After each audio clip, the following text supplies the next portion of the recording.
यदि म भोलि उठिन भने सबैलाई माफ गरिदिनु।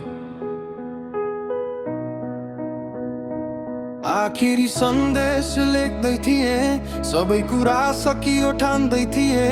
कोठा अँध्यारो मन पनि त्यस्तै, बाँच्नुको कारण भेट्दै थिइन। आखिरी सन्देश लेख्दै थिए, आँसुमा शब्दहरू बग्दै थिए।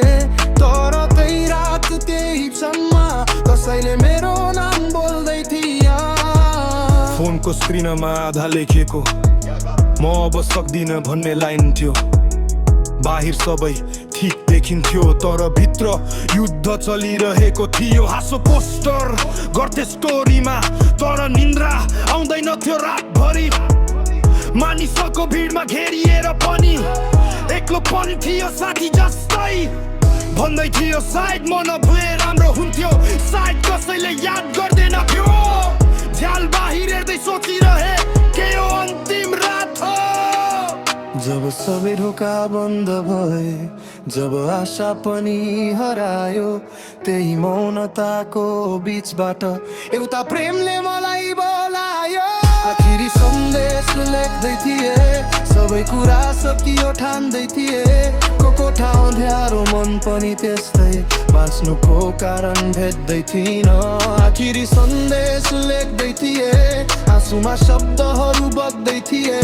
तर त्यही रात त्यही क्षणमा कसैले मेरो नाम बोल्दै थिए। उहाँले भन्नुभयो, तिमीलाई मैले देखेको छु, तिमी रोएको रातहरू पनि जान्दछु। तिमी अन्त्य होइनौ, तिमी मेरो कथा हौ। तिमी हराएको होइनौ, म तिम्रो साथमा छु।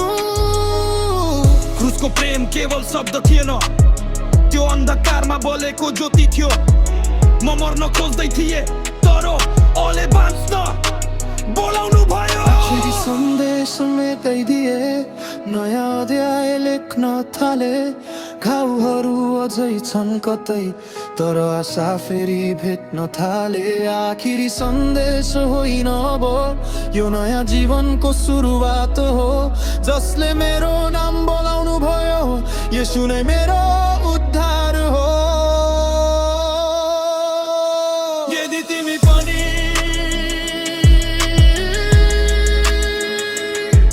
हार मान्न लागेका छौ, एक मिनेट हो, तिम्रो कथा अझै सकिएको छ।